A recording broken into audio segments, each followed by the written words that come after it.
I've only been in this role for about a year. My background is actually leading technical support groups, and so it's a really interesting parallel story between the way that we had been so successful with that at Cisco and what we do within our shared service. It's about this balance between cost and experience.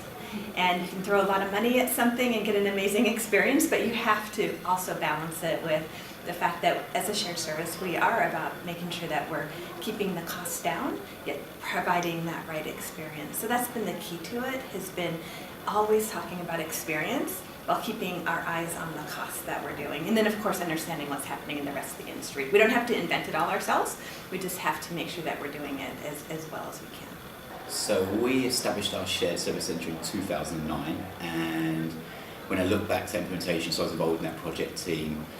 What was key to success was just making sure everyone in our function and the business was involved. So we brought in key stakeholders from HR, not only HR but other functions as well, because we have a lot of interdependencies with the likes of finance, procurement, and some of our processes, security, etc. So making sure they're involved from the offset when we start to lay out the processes.